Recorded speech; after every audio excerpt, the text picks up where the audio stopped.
Muy buenas tardes, tengan todos ustedes y sean bienvenidos a estas reuniones de SLACIP. Realmente muy agradecidos a aquellos que nos unimos cada 15 días para poder estar acá frente a los comités de los diversos comités de SLACIP. Es un placer reunir a todo este grupo de expertos que nos brindan sus conocimientos y experiencia para el bien de nuestros pacientes.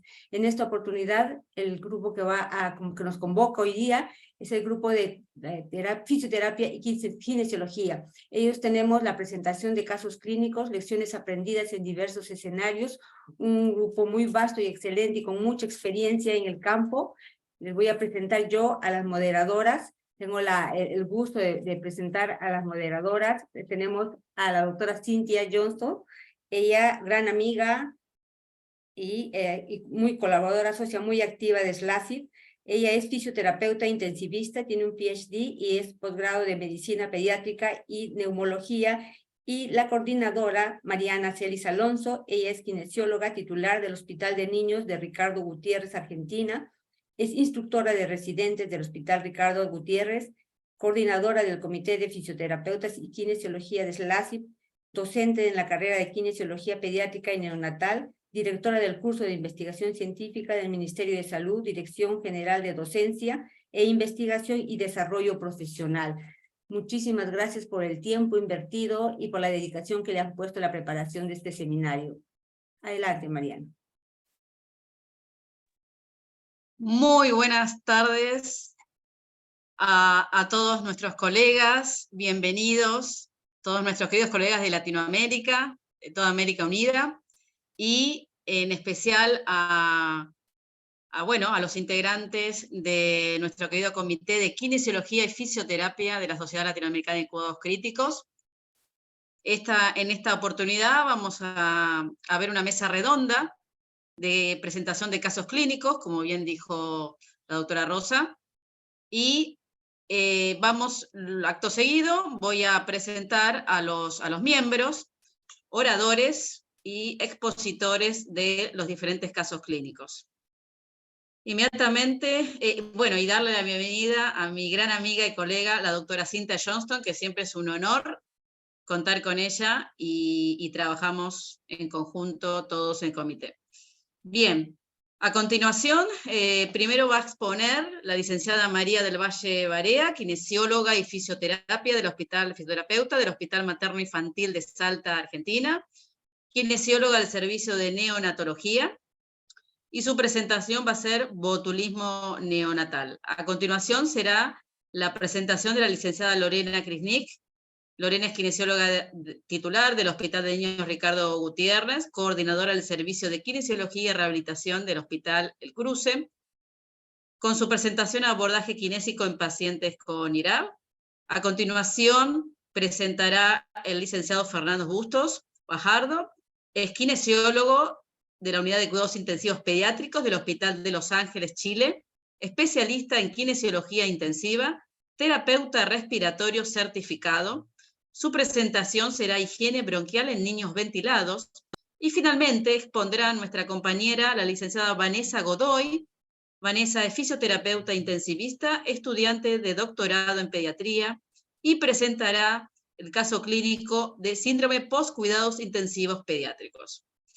Los dejo entonces con la primera exposición que ya puede ir compartiendo María, y recordarles que luego de todas las presentaciones tendremos una ronda de preguntas entre los integrantes del Comité de Kinesiología, y luego, sí, la doctora Cynthia Johnston coordinará las preguntas al público. Muchas gracias y que lo disfruten. ¿Qué tal? Buenas tardes, ¿cómo les va? Comenzamos con la presentación. Botulismo neonatal, si bien es un caso, pertenece a las enfermedades raras, perdón que se me está grabando, ¿no?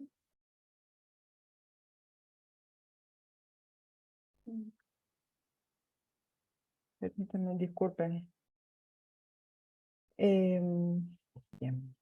Pertenece al grupo de enfermedades raras Y el caso que les voy a comentar es un neonato de apenas una semana de vida que ingresa a nuestro servicio de neonatología. Este caso lo elegí porque en nuestro hospital se registra aproximadamente 2 casos anuales de bebés con botulismo del lactante, pero nunca con tan corta edad. Además que soy una defensora de que el tratamiento kinésico no debiese ser desmembrado, sino que siempre el abordaje tiene que ser desde la parte respiratoria, neurológica, según la necesidad del paciente. Basada en las guías que elabora Nación, en el cual desde el año 1999 aproximadamente entra esta enfermedad contemplada dentro de la vigilancia epidemiológica.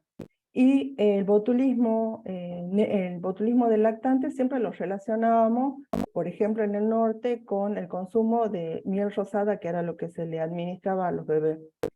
Pero este caso se presentó a través de las cepas en los suelos, y la relación de botulismo en un paciente de tan corta edad llega como interconsulta a nuestro servicio por la hipotonía, el haber estado conectado a ventilación mecánica.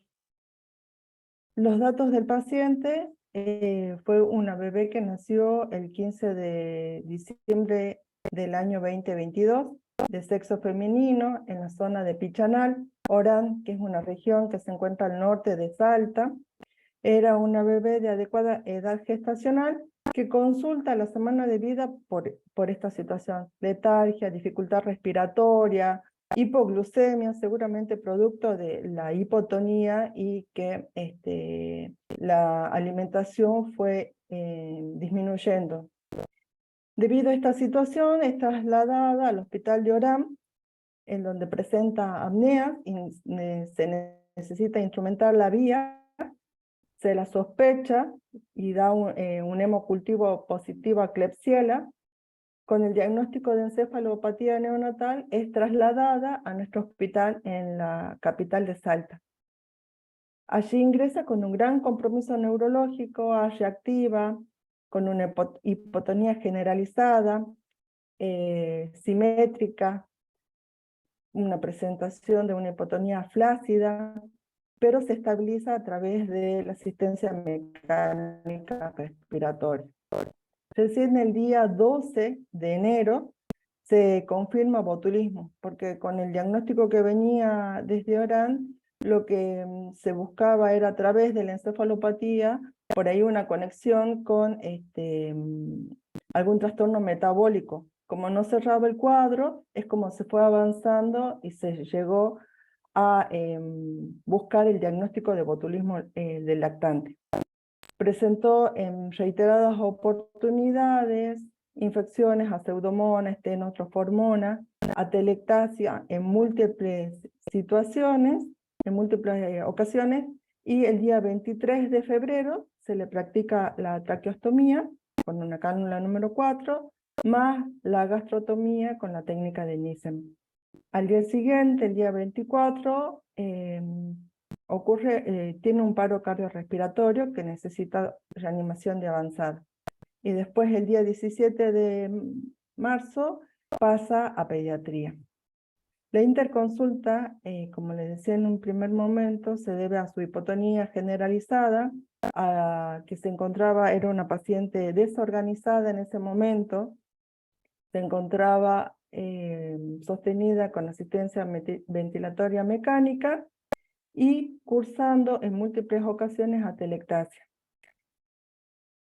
En este cuadro que les compartía, era para mostrar los días que generalmente tienen contemplado de asistencia ventilatoria según eran pacientes tratados con la antitoxina, que son los de rojo, o sin la antitoxina.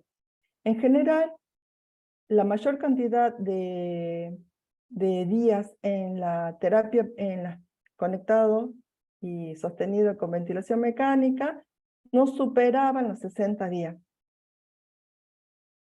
Por eso es importante la acción del kinesiólogo desde la mirada del paciente como un todo. Nosotros en el servicio comenzamos con terapia respiratoria por su conexión, su necesidad de estar conectada a asistencia ventilatoria mecánica, con los cuidados posturales, con los drenajes a través, para ir evacuando las secreciones, moviendo las secreciones. Sin embargo, era tal su hipotonía que sin importar cómo íbamos manejando con el drenaje, hacía telectasias derechas, si la teníamos mucho tiempo sobre la derecha, cursaba sobre la izquierda, y así sucesivamente. Los cuidados posturales también nos sirvieron para evitar las escaras. En nuestro servicio no contamos con colchones anti-escaras, así que lo que se logró hacer es a través de geles, un colchón que sea para prevenir este tipo de situación. Y también apoyándonos a través del drenaje para evitar la deformación anátomo-funcional, teniendo en cuenta tan corta edad de la paciente, su gran hipotonía, y como nuestro servicio neonatal es un servicio en el cual pueden concurrir las madres las 24 horas del día y los padres también tienen una visita arreglada, nos apoyamos en la presencia de los familiares para brindarle pautas y de esa manera también contribuir a la participación de la familia dentro del tratamiento y para evitar que la relación del binomio se pueda llegar a, de alguna manera, enlentecer o romper. También usamos taping diafragmático para ayudar a apoyarnos en cada respiración y de esa manera lograr de alguna forma disminuir contribuir a que tenga una mejor estimulación del mismo. Y también usamos puntos llave de Boita para mejorar los movimientos. Con todo este tratamiento se logró observar una leve mejoría. Acá al costado, disculpen, acá al costado les mostraba una escala que usamos para evaluar el grado de hipotonía, y su hipotonía era severa.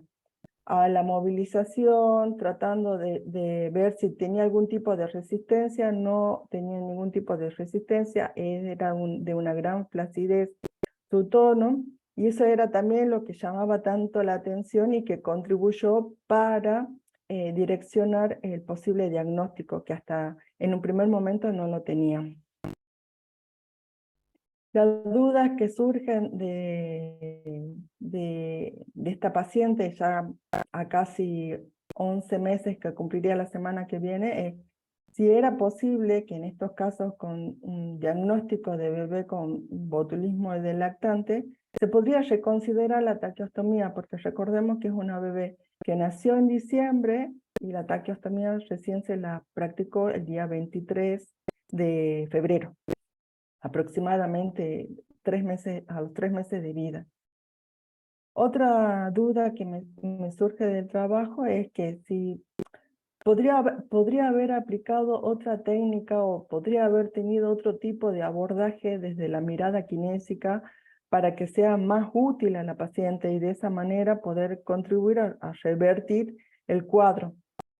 Y una pregunta de rigor, yo creo que es en este tiempo, si todos los servicios contamos con un protocolo oficio-kinésico para este tipo de pacientes, teniendo en cuenta que es un paciente, como dije en el primer momento, que está dentro de las enfermedades raras y es de una presentación de 0,05 por cada 10.000 habitantes, por lo menos en Argentina. Sin embargo, dentro de las presentaciones de esta enfermedad en lo que es América del Norte, Argentina llega el segundo puesto. Así que si bien es una enfermedad rara, uno no debiese minimizar las atenciones o o buscar muchas más armas para ver de alguna forma de anticiparnos al tratamiento y poder tener un soporte científico que nos ayude a tomar un tratamiento precoz. ¿Y qué recomendaciones existen acerca de los trabajos de kinesiología en el ámbito neonatal en cuanto a pacientes traqueotomizados? Bueno, yo hice una búsqueda y me gustó mucho un artículo en el cual participó Cintia, donde hacían una revalorización de varios artículos en los cuales se tomaba en cuenta qué tipos de técnicas se podrían utilizar y que tenían una alta evidencia científica en los servicios de neonatología. Generalmente, por lo menos desde hace un tiempo hasta esta parte, recién fue mirado desde otro rol, desde el del kinesiólogo en el servicio del hospital de niños en neonatología, porque los kinesiólogos solamente íbamos o por la parte respiratoria o por la parte del neurodesarrollo, y esto de unificar el tratamiento y poder tener una mirada más humanizada del tratamiento, yo creo que también jerarquiza nuestra profesión. Lo que logramos, lo que puedo recapitular de estas recomendaciones es sobre todo el uso de las maniobras de insuflación manual, que es una técnica que yo la verdad que no la tenía contemplada para el grupo de pacientes neonatales. Sí, en este tiempo está siendo aplicada en pacientes con trastornos neuromusculares, y la verdad que tenemos muy buenos resultados.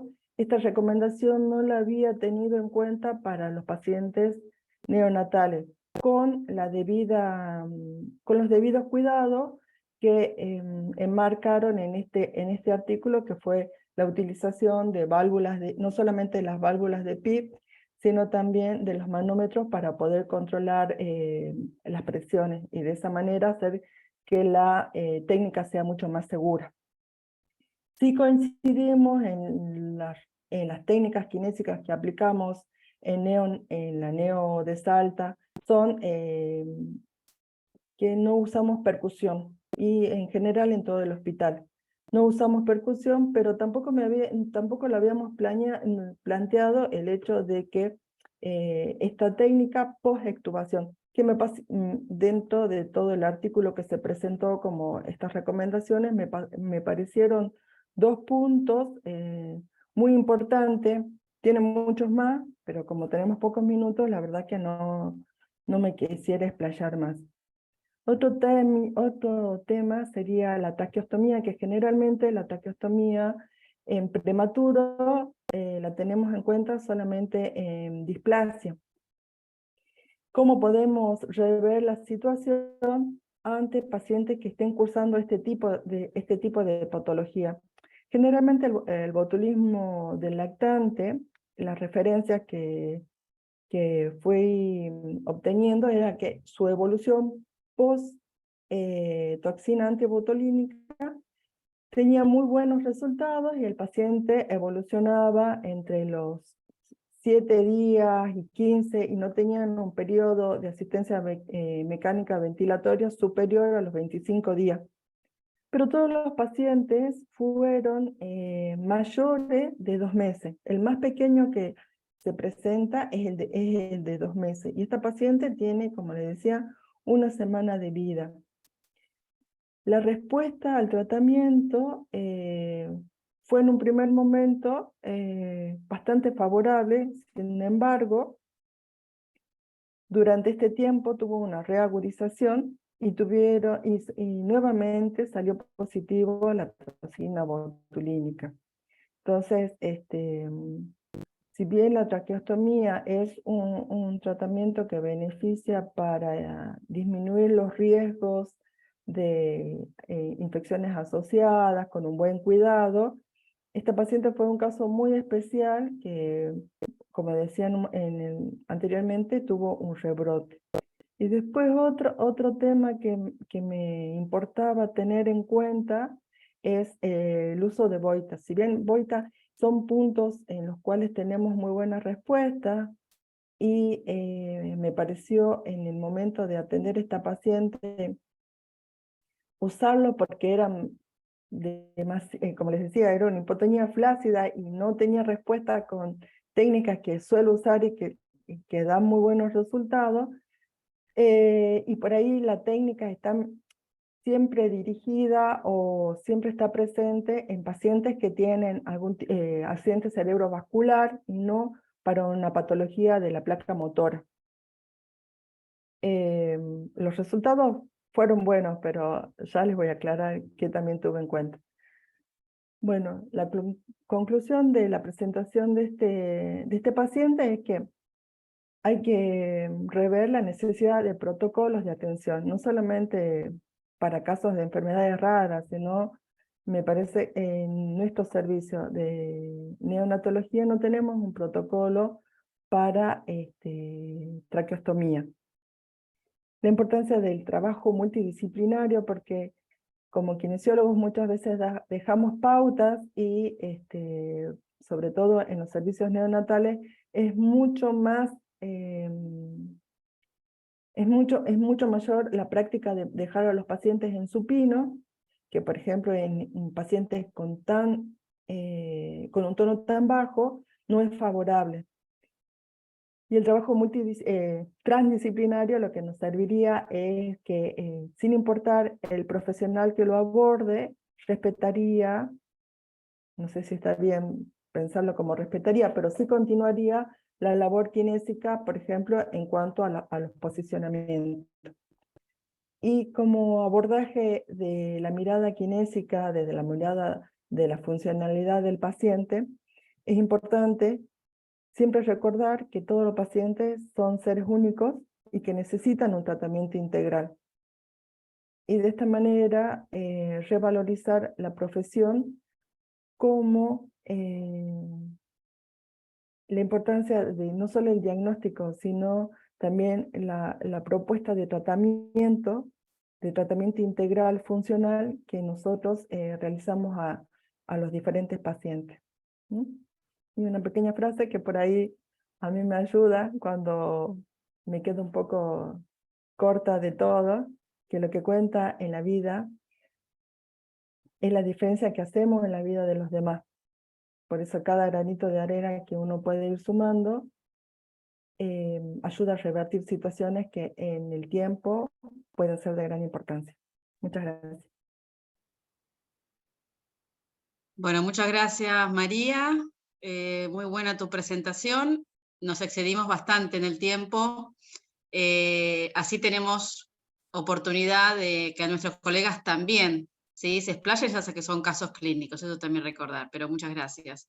Así que a continuación, la siguiente presentación de la licenciada Lorena Krisnik con su título Abordaje kinésico en pacientes con IRA. Muchas gracias. Ya podés compartir.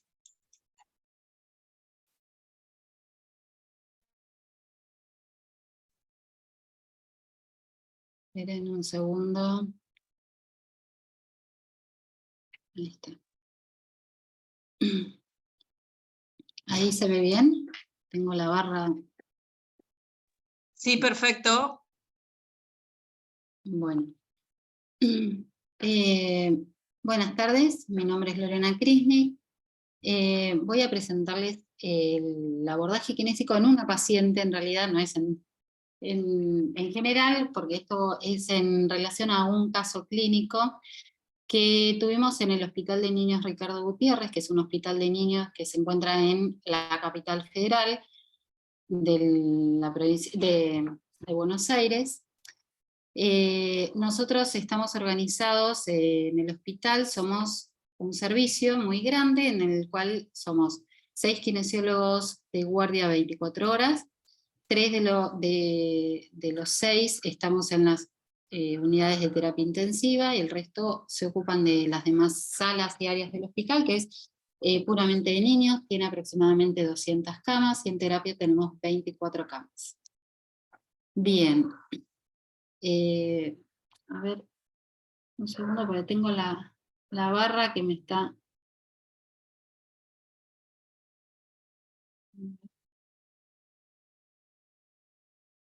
Bien, ahí está. Bueno, una niña de 3 años que previamente a este episodio que la trajo al hospital, era una niña sana, bueno, tenía fiebre, tos y rinorrea de 72 horas de evolución, que fue tratada ambulatoriamente, había ido varias veces al médico, y fue tratada inicialmente con antibióticos y beta-2. No respondió adecuadamente a ese tratamiento, la clínica fue empeorando, entonces los padres deciden llevarla al hospital. Ellos son de la provincia y deciden llevarla a Capital, al hospital de niños. En ese momento la paciente tenía más que nada patrón obstructivo. No respondía a los broncodilatadores ni a los corticoides. Inicialmente comenzaron con tratamiento de terapia de alto flujo. Al ver que su evolución no era la más favorable, entonces deciden su pase a terapia de manera temprana. También estuvo en observación en la terapia intensiva, y al ir empeorando su cuadro clínico deciden intubarla. Las primeras 24 horas se hizo de todo, se le probó prono, óxido nítrico, los diferentes modos ventilatorios, y no respondía a nada y seguía con una hipoxemia refractaria. Sumó luego, ¿cómo se llama?, de inestabilidad hemodinámica, bradicardias e hipotensión. Bien, entonces deciden rápidamente colocarla en ECMO.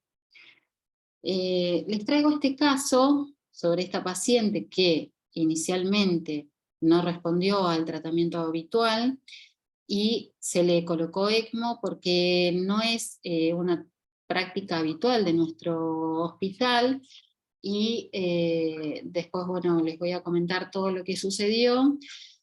Y la idea es traerles un caso que la verdad que no es de lo que vemos corrientemente, para los que, bueno, quizás algunos tengan la oportunidad de hacer terapia con ECMO, ya saben, otros quizás no. Bueno, es la utilización de una técnica en donde se realiza la oxigenación a través de una membrana extracorpórea.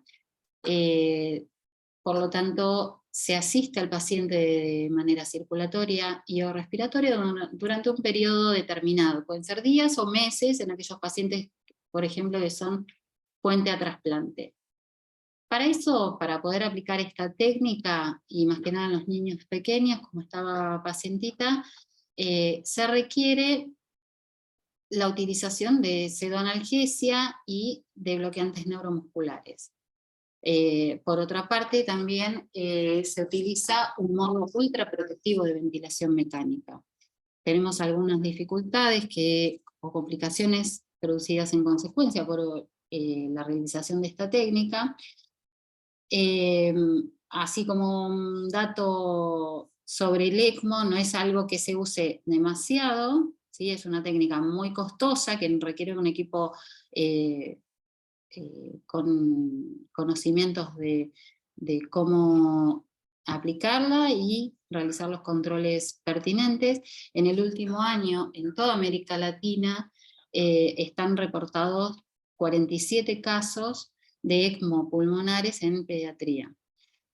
Bien, como un resumen de todo lo que transcurrió esta pacientita, estuvo 10 días en ECMO, se extubó al día 19, tuvo BNI electiva, post-extubación. La chica tenía una debilidad muscular muy importante por todo lo que ocurrió durante esos 19 días de ventilación mecánica.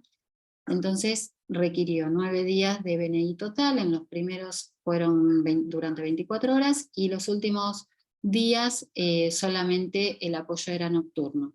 Se descendió la asistencia a CAFO durante otros 9 días, hasta que se logró la desvinculación completa de la asistencia ventilatoria. La niña entonces estuvo en terapia intensiva 34 días y en total 49 en el hospital. Bien, esto como también un poquito de información respecto a cómo estaba la niña al ingreso. Tenía unas PAFIs muy bajas y ahí ven cómo fue descendiendo rápidamente los primeros 2 días, en los cuales se tuvo que escalar rápidamente la terapéutica. Bien, ¿qué pasó en nuestra terapia intensiva? De golpe se convirtió en un quirófano, en un gran quirófano. Para poder colocar la paciente en ECMO se requiere de la colocación de unas cánulas, que eso lo realizan cirujanos cardiovasculares. Por la gran inestabilidad de la paciente se tuvo que realizar en la terapia, y bueno, acá estamos. Estas son las imágenes, las radiografías inicial, previa a la intubación, en la que la placa no era, había una disociación con respecto a la clínica. Bueno, una vez que se colocó ahora unas cánulas de ECMO, bueno, la paciente ahí empezó a tener desmejoría radiológica, llegó a tener una atelectasia masiva izquierda, y durante su internación en la terapia, como complicaciones, la niña sufrió TBP múltiples, necesitó tratamiento antibiótico empírico por registros febriles que se sostuvieron durante varios días, no se rescataba nada, pero bueno, la chica, la verdad que fue sus primeros días muy graves, hasta llegó a tener un paro cardiorrespiratorio. Y otra situación muy estresante y muy difícil para nosotros como kinesiólogos, que la paciente al mínimo estímulo tenía bradicardias, por lo cual la atención debía ser muy controlada junto con el médico. Eso fue al inicio. Entonces, las intervenciones kinésicas que se realizaron en esta paciente fueron desde la colocación de la cánula de alto flujo inicialmente, maniobras para facilitar la eliminación de secreciones, la higiene bronquial, luego todo el monitoreo, la asistencia en la intubación y permeabilización de la vía aérea durante la internación en la terapia intensiva. Como ya les mencioné, durante la ventilación junto con el ECMO, las intervenciones eran mínimas, pero así todo, más allá de que no está recomendado realizar kinesioterapia en pacientes ventilados de manera rutinaria, en estos pacientes sí había que mantener la vía aérea permeable y evitar el acúmulo de secreciones, que podía llegar a traer mayores complicaciones en la niña. Y nuestra intervención, digamos, más activa fue una vez que ya la paciente fue retirada del ECMO, ya se encontraba más estable. Se comenzó todo el protocolo de weaning. Una vez que se logró extubar, se colocó BNI. En ese momento la paciente continuaba con mucha debilidad, por lo que ya les había mencionado que requirió BNI durante 9 días. La tos era inefectiva, por lo tanto necesitaba asistencia para toser y poder así lograr las secreciones. Requirió también aspiración en las primeras atenciones. Y una vez que la paciente se encontraba más estable, comenzamos con las movilizaciones, pasivas en cama, activo asistida a través del juego. Si bien la paciente, en unas diapos anteriores, no se los mencioné, pero bueno, la paciente, una vez que se pudo evaluar, tenía un Cornell, una escala del delirium positiva, tenía un score mayor de 9. Entonces era un poquito complicado. Una de las cosas que tenemos a favor en nuestra terapia intensiva es que es una terapia abierta. Y los papás pueden estar todo el tiempo que deseen junto al niño, lo que nos ayuda muchísimo a que el chico se encuentre más tranquilo, requiera menos pseudoanalgesia, y pueda avanzar más rápido. Y una vez que la paciente estaba desvinculada completamente de la asistencia de BNI y CAFO, se comenzó a trabajar la deglución hasta lograr completa deglución. Bien, acá tenemos unas fotitos de esta pacientita, que una vez que la pudimos desvincular y extubar, comenzamos con sedestación, juego en la cama, junto con la madre. La nena al principio tenía, por ejemplo, en la primera foto de arriba, a la derecha se le ve una facie en la que no está muy alegre, y después se fue relajando cada vez más. Obviamente que esto tenía que ver con que, bueno, se iba sintiendo cada vez un poquito mejor, y a ver si acá puedo... estas imágenes son las que el padre me envió y me permitió, por eso no están tapadas, tengo el consentimiento del papá. Esta fue al momento del alta.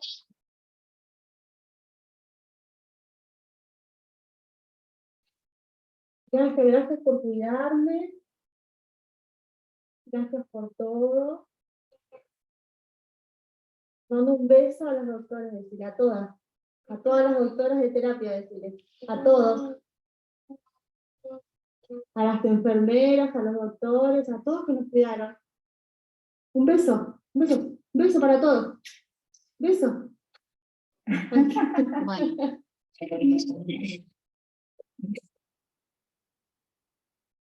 Y esta otra es el último video que me envió el padre, en donde la paciente, una vez que se logró externar, no llegó a deambular, lo logró con el tiempo, la nena se fue a mediados de agosto, y bueno, ahora puede usar su monopatín, corre, salta, y volvió a tener la misma calidad de vida y recuperó la función que tenía previa a todo esto que ocurrió. Entonces, les traigo este caso para, bueno, compartirlo con ustedes. Quizás tengan experiencia en casos similares y nos puedan aportar alguna otra intervención o alguna otra idea o alguna otra cosa que pueda llegar a servirnos. Me parece que acá lo que también a mí me quedó un poco con este caso es que logramos un trabajo en equipo entre todos, y que de esta forma se puede lograr un resultado positivo. Quizás en otras situaciones donde no llegamos a un extremo tal como este, creo que no logramos esta unión como en esta situación. Bueno, esta ya era la última. Agradezco. A ver.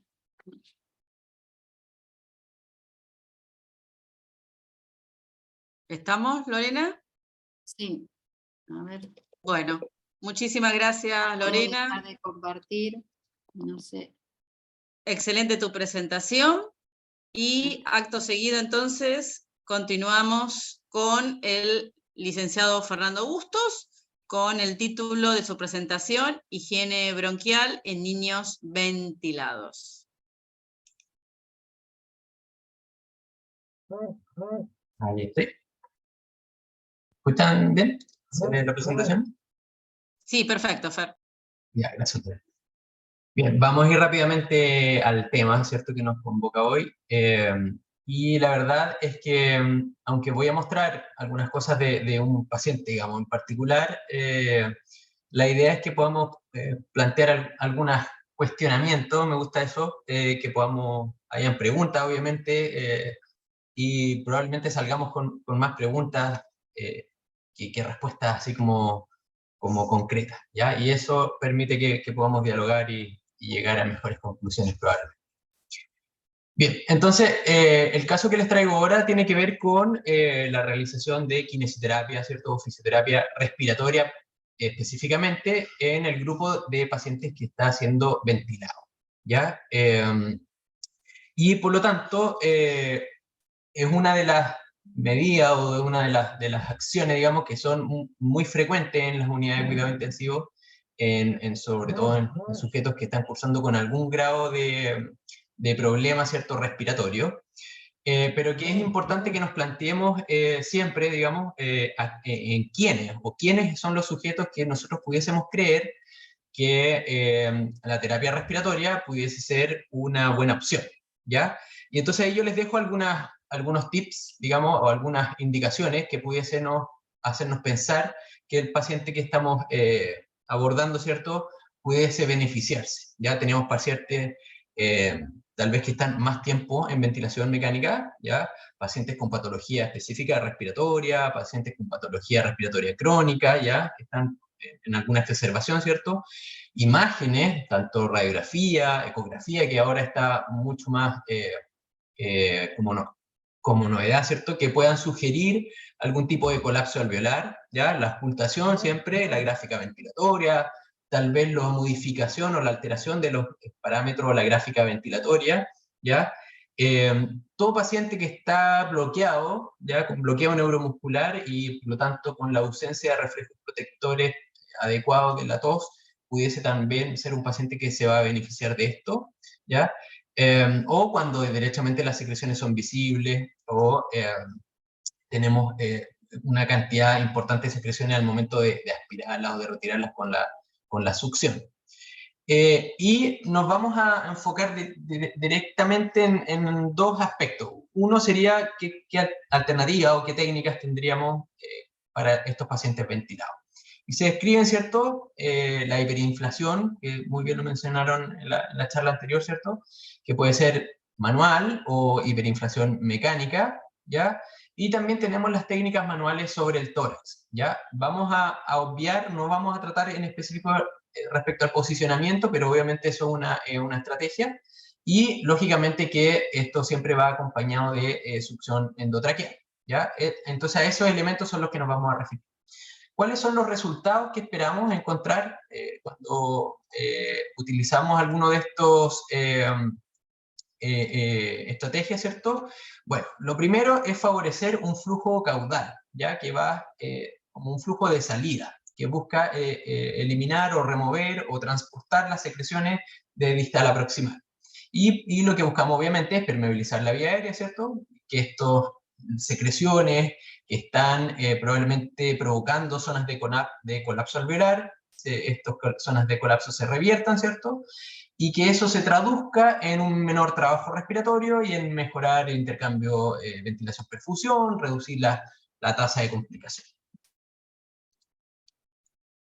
Bien, entonces una de las primeras herramientas sería la hiperventilación o hiperinflación en realidad, ¿cierto? Y esto históricamente lo hemos podido llevar a cabo a través de dos métodos, ¿cierto? Una es la hiperinflación manual, que podemos hacerla a través de una bolsa autoinflable, ¿cierto? Bambú, que tiene que tener algunas consideraciones y que también tiene limitaciones, ¿ya?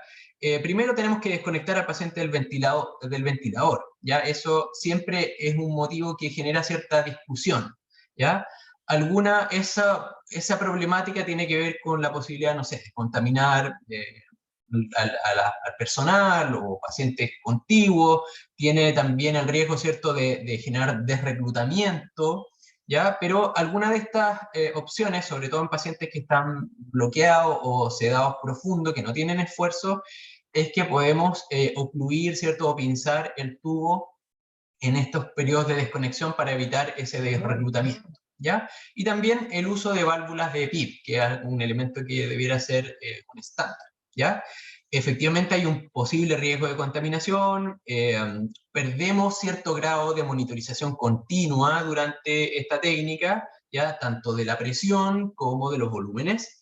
Sin embargo, para controlar de cierta forma la presión, podemos hacernos de manómetros de presión, que eso pudiese ayudar a controlar o a mejorar la monitorización de la presión durante la técnica, pero además algunos ambú, ¿cierto?, cuentan, o válvulas autoinflables cuentan con válvulas de sobrepresión, que algunos están programados a 35 o 40 centímetros de agua como un método de seguridad, ¿ya? Y como técnica, en realidad, siempre se busca estos tiempos inspiratorios como prolongados, que pueden ir acompañados o no de una pausa inspiratoria, ¿cierto? Y esto puede ser acompañado de técnicas manuales o no, y acompañado de succión endotraqueal o no, ¿sí? Se han descrito, o por lo menos se han cuestionado algunas repercusiones hemodinámicas, cardíacas y ventilatorias, pero la verdad es que cuando uno va a los trabajos, las repercusiones hemodinámicas en general son bastante pocas, y cardíacas también. Es una técnica que es bastante segura, así que, y lo vamos a ver, lo podemos ver después, ¿cierto? Que es una técnica súper utilizada, ¿ya? Aquí entonces les muestro, mientras seguimos con la otra parte, un manómetro, ¿cierto? Que probablemente la técnica, la fuerza con la que yo comprima el ambú, en los tiempos inspiratorios, más cortos, más largos, van a influir en cómo va a ser el comportamiento de la presión durante la técnica, ¿sí? Y la otra alternativa es a través del ventilador, ¿sí? O sea, no desconectamos al paciente del ventilador, ¿cierto? Eso sería una ventaja. Entonces, evitamos el reclutamiento, la reapertura y cierre cíclico, ¿cierto? Hay menor riesgo de infección, permite monitorizar el volumen corriente y la presión en tiempo real, ¿cierto? Y hay algunas propuestas que están hechas para adultos, ¿sí?, respecto a la programación, ¿sí?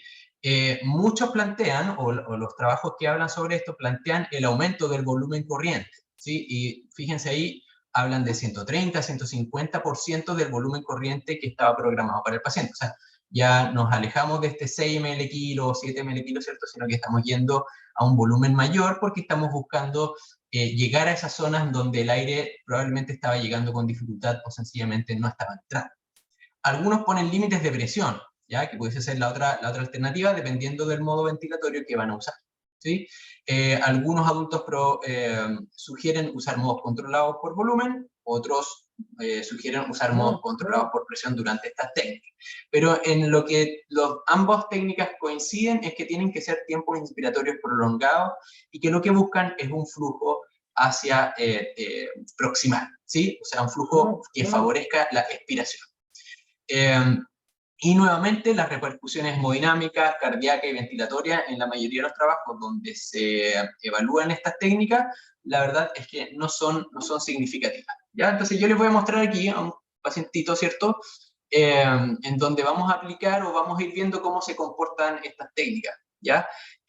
Condiciones de ventilación programadas. Este era el paciente previo, digamos, a la intervención, ¿sí? Entonces tenemos un paciente que está en una modalidad BCRP, ¿cierto?, que es una modalidad que en realidad está controlada por presión, pero con un objetivo de volumen, 65 ml, ¿cierto?, que es 7 ml kilo de su peso ideal, un PIB de 8, frecuencia 22, tiempo de 0,9, FIO2 de 35%.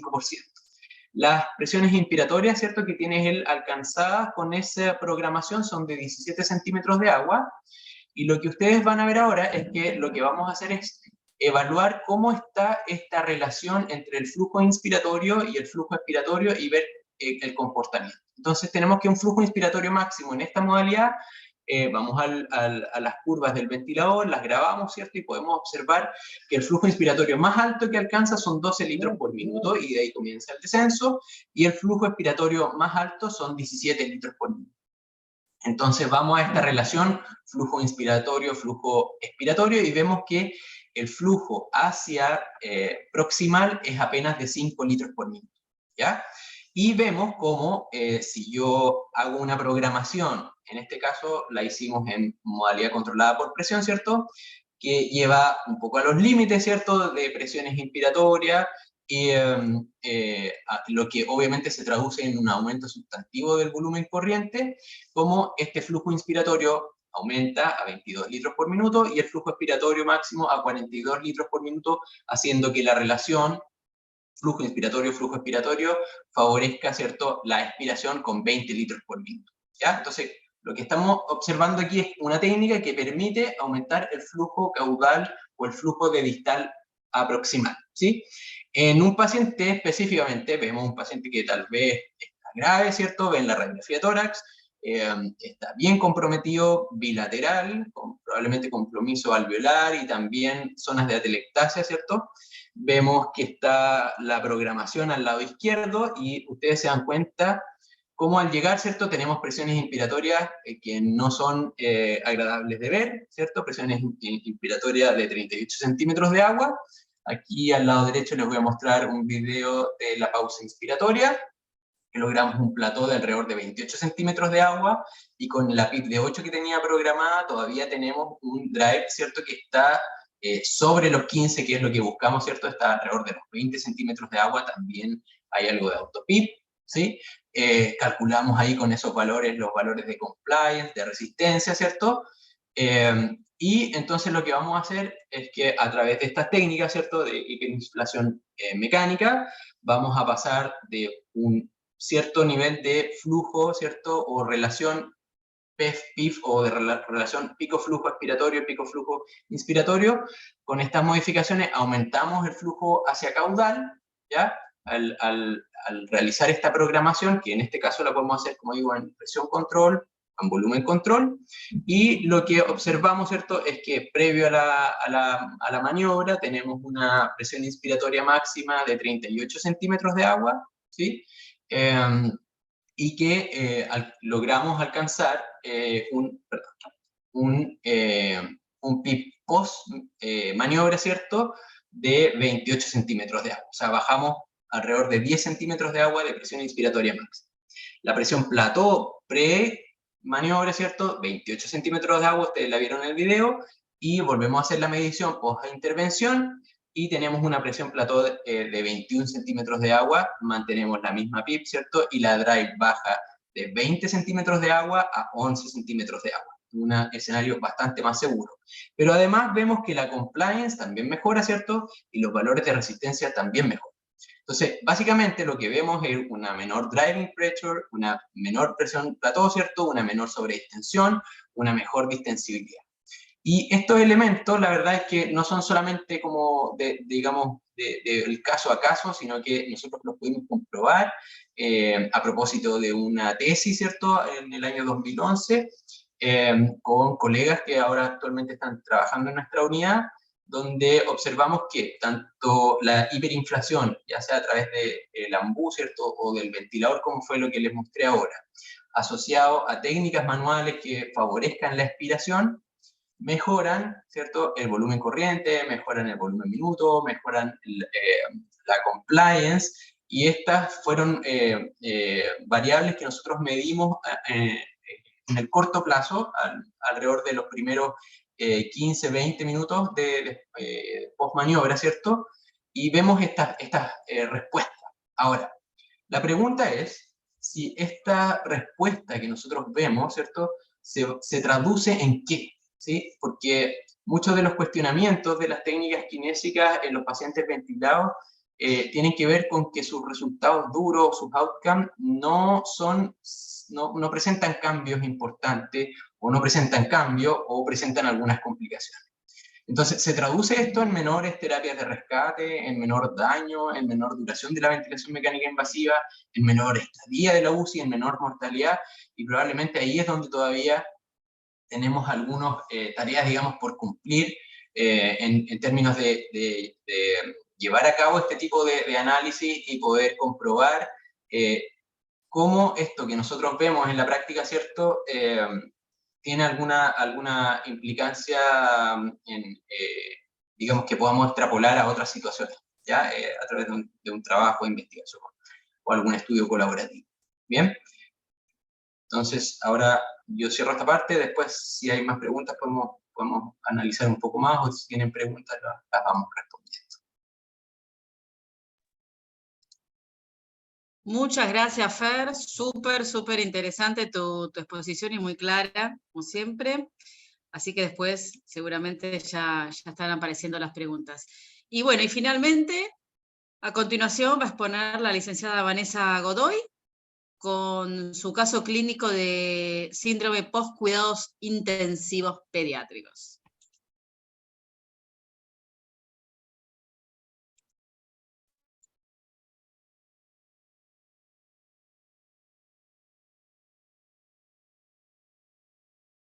Boa noite a todos. Então, vou apresentar o caso sobre síndrome pós-cuidados intensivos pediátricos. É o caso do paciente RAD, de 11 anos e 7 meses, que deu entrada na nossa UTI em maio de 2023 e permaneceu internado por 20 dias. Hipótese diagnóstica, durante a internação, ele teve uma insuficiência respiratória aguda, no qual foi descartado influenza e Covid-19, apresentou broncopneumonia bilateral, asma crítica, pneumotórax bilateral e pneumomediastino de grande volume, necessitando de drenagem torácica bilateral logo na entrada da unidade de terapia intensiva, acidose respiratória grave e falha de extubação por edema de cordas vocais. Então, é um paciente que veio para o nosso serviço proveniente de outro hospital, no qual ele chegou com uma crise grave de asma y pneumonía. Perdón, Vanessa, que te interrumpa. Si puedes ponerlo en pantalla completa. Así se ve Colocar bien. em tela grande, Vanessa, tela Pra mim- grande, tá aparecendo como Para mim pequeno. tá. Peraí, deixa eu tentar de novo, porque para mim tá grande. E agora? Não. Tô vendo Não. que tu colocou, mas não foi, sabe, aumento percentual. Agora ficou melhor. Aí. Ficou? Bem. Ficou melhor. Tá. Ok. Perdão. Imagina. Então, paciente proveniente de outro serviço, né, no qual ele teve uma crise de asma grave e pneumonia, o qual foi refratária a medicamentos, evoluiu com insuficiência respiratória grave e necessitou de intubação orotraqueal. Na intubação, foi uma intubação com dificuldade para ventilar esse paciente, necessitando de parâmetros ventilatórios elevados e curarização. Foi iniciado antibiótico já no outro serviço e adrenalina, porém, a adrenalina foi suspensa durante o transporte e o pai informou a equipe que durante o transporte ele precisou de reanimação cardiopulmonar. Pacientes com antecedentes de asma já fazia uso de medicação para controle das crises de forma domiciliar, tá? Deu entrada no nosso serviço, então, em maio de 2023, intubado, sedado e curarizado, com parâmetros ventilatórios elevados, tinha uma pressão de pico de 46 centímetros de água, pouca expansão torácica bilateral, hipoxemia refratária e ausculta pulmonar globalmente diminuída, com presença de enfisema subcutâneo. A radiografia de tórax, realizada na entrada, evidenciou uma imagem clara de pneumotórax bilateral, além de um pneumomediastino volumoso, sendo realizada a drenagem torácica pela equipe da cirurgia pediátrica no mesmo dia da admissão. Então, aqui, mostrando um raio-x, né, evidenciando o pneumotórax bilateral e o pneumomediastino, e na segunda imagem, a gente consegue visualizar após a drenagem torácica bilateral. Depois da drenagem, o paciente apresentou melhora da ventilação e da hipoxemia, foi mantido sedado e curarizado em ventilação mecânica protetora, ampliado antibióticos, broncodilatadores e corticoides intravenosos e inalatórios, e recebeu suporte inotrópico com noradrenalina. Não realizou ecocardiograma na entrada da unidade por conta do pneumomediastino extenso. Apesar da gravidade, o paciente respondeu às medidas adotadas durante a internação, progredindo com melhora do quadro infeccioso e respiratório, permitindo o desmame da ventilação dos parâmetros ventilatórios, né, até a primeira tentativa de extubação 8 dias depois. Entretanto, o paciente foi encaminhado para o centro cirúrgico para realização de broncoscopia e extubação, porém o paciente apresentou edema de cordas vocais importantes e falha de extubação, necessitando ser reintubado.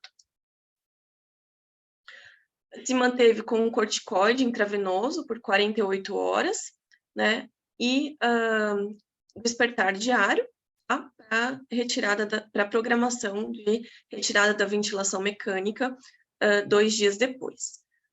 Ele ficou, no total, 11 dias, né, em ventilação mecânica, foi extubado com sucesso, 48 horas depois, e iniciado ventilação não invasiva logo após a extubação. A ventilação permaneceu em VNI durante 48 horas, de forma contínua, e após foi feito VNI por mais 4 dias, de forma intermitente. Apresentou também disfagia após a extubação e fraqueza muscular global. Teve alta da unidade de terapia intensiva depois de 20 dias de internação, sem suporte ventilatório e com encaminhamento, né, com segmento da equipe multidisciplinar. Então, esse paciente foi acompanhado durante toda a internação na unidade de terapia intensiva por equipe multidisciplinar, pela fisioterapia também, né? E após a alta da unidade de terapia intensiva, ele continuou em acompanhamento com a equipe da fisioterapia e com a equipe multidisciplinar na enfermaria, na unidade de internação e também após a alta hospitalar. Foi aplicada a escala, a versão brasileira, né, da escala FSS pediátrica, que é uma escala de avaliação funcional, né? E essa escala foi aplicada no momento da alta, tá? Lembrando que esse paciente era um paciente previamente rígido à internação, e a escala FSS, ela avalia 6 domínios, né? O estado mental, a funcionalidade sensorial, comunicação, a parte motora, alimentação e o estado respiratório. Então, nesse paciente, nós vimos que houve um comprometimento funcional, né, durante a internação.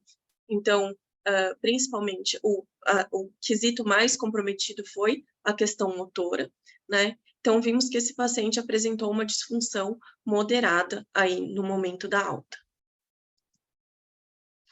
E de acordo com esse caso que nós acabamos de conversar, né, esse paciente ele poderia ter evoluído com a síndrome pós-cuidados intensivos? Por definição, né, então, a PICS pediátrica, né, ou síndrome pós-cuidados intensivos, ela é uma redução nova e persistente do funcionamento da saúde física, cognitiva e mental, que se segue após uma estadia na unidade de terapia intensiva e por qualquer outra causa, desde que se tenha excluído o traumatismo crânioencefálico e o acidente cerebrovascular. Utiliza-se também o termo PICS-F, né, que é aplicado aos familiares desses pacientes que experimentaram resultados adversos, né, de saúde mental após a internação, no qual os mais comuns são a falta de sono, a ansiedade, a depressão, né, e o luto complicado. Aqui só para ilustrar, né, então, a síndrome pós-cuidados intensivos, né, ela afeta tanto os pacientes pediátricos quanto a sua família, né, comprometendo aí a saúde física, cognitiva, emocional, social, né, e isso tudo vai ter um impacto no desenvolvimento neuropsicomotor dessas crianças, né, lembrando que a recuperação, ela pode levar dias ou até mesmo décadas para que ela ocorra. Aqui um exemplo dos domínios, né, então, sinais e sintomas relacionados aos domínios. Então, que vai desde a saúde física, no qual o paciente pode apresentar diminuição do estado funcional, dor, fadiga, questões de dificuldade com questões alimentares, problemas de mobilidade, atraso do crescimento, dificuldade para dormir, né, saúde cognitiva, emocional, até a questão social, né, então, afastamento das atividades habituais, absenteísmo na escola, ansiedade social, problemas de identidade, né, como uma maior dependência, né, dos cuidadores e familiares. A incidência é muito variável, né, mas a gente sabe que ela vem aumentando aí nos últimos anos, principalmente por conta da sobrevivência aí desses pacientes na UTI, e uma revisão aí que reuniu 72.780 crianças crianças, né, criticamente enfermas, encontrou que até 36% dessas crianças apresentaram aí a PIX pediátrica, sendo que 26% melhoraram em até 6 meses e 13% demoraram pelo menos 1 ano para sua recuperação. Em relação à prevenção e manejo, né, nós temos aí um pacote, né, o bundle, né, para prevenção, né, que é o ABCDEFGH, né, no qual nós temos aí o manejo da via aérea, né, avaliação, prevenção, manejo da dor, né, o despertar diário, a questão da analgosedação, né, de forma mais coordenada, né, avaliação, prevenção e manejo de delírio, a mobilização precoce e os exercícios, a participação familiar também é muito importante, a comunicação, né, com a equipe que vai receber esse paciente após a alta da unidade de terapia intensiva, então, seja ela para a unidade de internação ou para após a reabilitação, tá? E também material informativo explicando para os pacientes e familiares sobre a síndrome pós-cuidados intensivos pediátricos. Outra coisa que é importante a gente lembrar, outro ponto que é importante, é a associação entre uma doença crítica com a fraqueza muscular adquirida e a desnutrição, né? Então, para que a gente tenha aí uma reabilitação, né, mais efetiva, é sempre importante aí que a terapia nutricional e a reabilitação, elas andem juntas, tá? Então, elas são fatores importantes para a prevenção da PIX e da fraqueza adquirida dentro da unidade de terapia intensiva. E aqui um estudo de 2022 que propôs um modelo aí para avaliação, né, da PIX. Então, neste modelo, eles falam sobre a questão da avaliação, né, então, que é importante a avaliação do Programa Nacional Ampliado de Imunização, né, aplicar um questionário relacionado ao sono desse paciente, né, a entrevista com os cuidadores para avaliar aí a carga, né, dos cuidadores e familiares, um questionário de pontos fortes e dificuldades, né, em relação à atividade diária e interação de crianças maiores de 5 anos, né. Outro ponto relacionado à reabilitação é a pontuação da escala de estado funcional, né, que é aquela escala que eu mostrei para vocês, a FSS, que a gente aplicou no momento da alta desse paciente. Outra questão é a avaliação da audição, né, porque esses pacientes podem evoluir com questões sensoriais, tanto auditivas quanto visuais, né. Avaliação do humor, né, então, avaliação do manual diagnóstico e avaliação dos transtornos mentais, como DSM-V, né, e a questão do desenvolvimento neuropsicomotor, que eles recomendam avaliação de acordo com os manuais de cada país. E para concluir, né, então, os pontos chaves, né, que a síndrome de pós-cuidados intensivos em pediatria, ela é um fenômeno que muitos pacientes têm experimentado, né, por questão de sobreviver a enfermidades críticas, né, além das suas famílias, né. Ainda não temos uma ferramenta específica pediátrica para monitorar a PIX, apropriada para cada grupo de idade e que contemple todos os domínios, né, desses marcos. As avaliações, elas devem considerar o enfoque biopsicossocial e de desenvolvimento, incluindo elementos de bem-estar físico, cognitivo, emocional e social, tanto das crianças quanto suas famílias, né? E as intervenções dentro da UTI incluem a incorporação de pacotes, né, de medidas, de bundles, e que podem ajudar a promover aí a recuperação dessas crianças que sobrevivem às doenças críticas. Muito obrigada.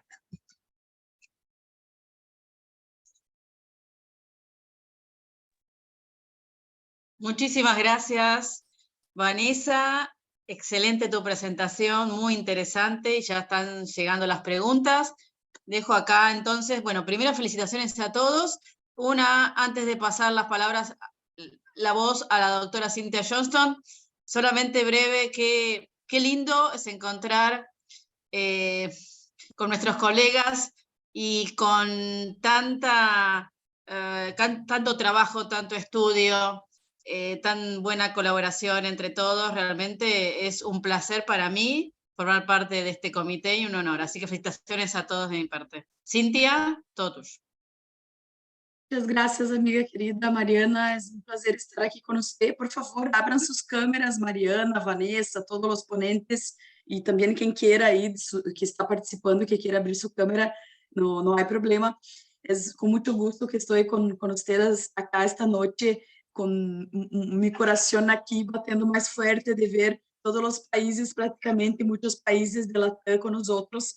Tivemos um total aí, hasta agora, de circulantes, quase 80 pessoas, somando acá de Zoom, também com Facebook, que está ao vivo também, e depois vai ser quedar gravada esta apresentação, e se querem mirar ou compartilhar com seus companheiros de serviço, é possível via YouTube e via também Facebook. Aproveito também para invitá-los a participar do congresso del Viña del Mar, que vamos estar aí todos nós outros juntos, os países de Latam, com uma participação importante de los fisioterapeutas e kinesiólogos de nosso comitê, de Mariana, de Camila Máximo, de Bustos, de vários outros, de Vedud, que está conosco, e também Rodrigo Adasmi, e diversos outros colegas que vão estar em Chile, visitando Fernando, tomando um pisco com ele, com seus colegas por ali, e também com muitas charlas e muitos talleres também. E é um congresso especial, porque é da Sociedade Latino-Americana de Terapia Intensiva, que está aqui com nós outros brindando, que é a Sociedade SLACIP, que tem nosso comitê, que atualmente a presidente é Mariana Celes e Sebastián Godoy, e é com muito gosto que hacemos a participação e que temos muita autonomia dentro desta sociedade para participarmos também dos congressos, e é muito importante que vocês, como kines e fisioterapeutas, estejam com nós outros também em Vinha, participando, estando também assistindo as charlas. Excelente ponências, todos muito expertos em suas áreas, e isto é muito bonito de mirar e de ver que temos distintas atuações e com tremendas melhorias para os niños. Eu gostaria de perguntar primeiro, que é venido a mim aqui por particular por WhatsApp, uma pergunta a Maria, por favor. Maria, se pode citar ou explicar um pouquinho aí, em 1 ou 2 minutos, quais são os principais pontos claves do método Vojka? Aqui no Brasil também se usa um pouco, e não sei se outros países se usam, mas se quer fazer uma introdução pequena sobre isso e dizer quais são os principais pontos clave que ha usado neste niño de su caso, por favor. Sí, como les decía, son puntos que son dolorosos, que sirven para, uno de los principios es la reptación, como una actividad que permite construir actividades después que son de mayor implicancia, digamos. Los puntos motores generalmente necesitamos que el paciente esté, yo en esta paciente, como tenía un gran hipotono, entonces lo hacía en prono, y se usa la posición de reptar, o sea, se usa la mirada hacia el brazo que está elevado y el otro brazo contrario queda al costado del cuerpo. Se usan puntos de apoyo que pueden ser, en el caso de ella, yo usé el epicóndilo medial del húmero. Después, con la cabeza rotada, uno apoya la mano y estimula del otro lado, haciendo pequeñas tracción y vibración, y de esa manera lo que se logra es que gire la cabeza y cambie el sentido de los brazos. Son varios los puntos que se usan. Por ejemplo, el prono es el que me resultó a mí más confortable porque era mucho más fácil que tener que ir contra la gravedad en supino. Es como más primario, digamos. Después, a nivel de las crestas, para ayudar a la flexión, a la triple flexión. Perfecto. Es muy Entonces, interesante. Me sí, gusta mucho este hay método, otros puntos Mariana. más, pero no sé si quieren que me explaye porque por el Não, tiempo. creio que está muito claro com isto, porque há muitos outros pontos e a pessoa que me perguntou é porque entende deste método, e a outra pergunta é se necessitas em seu país de algum treinamento prévio ou de alguma certificação. Por exemplo, acá em Brasil, só se pode aplicar o método se tienes a certificação. Isto também se passa em seu país? Ou não é necessário uma certificação para aplicar o método? Sí, yo cuando estaba cursando el último año de la universidad, me capacité en una asociación que se llama la Fundación del Sol, que impartía una técnica de Castillo Morales, y dentro de la técnica Castillo Morales teníamos Bruncon y puntos Boita, ¿no? Como para ir progresando en el tratamiento. Sí, las técnicas deben ser, para tener la autorización uno tiene que estar certificado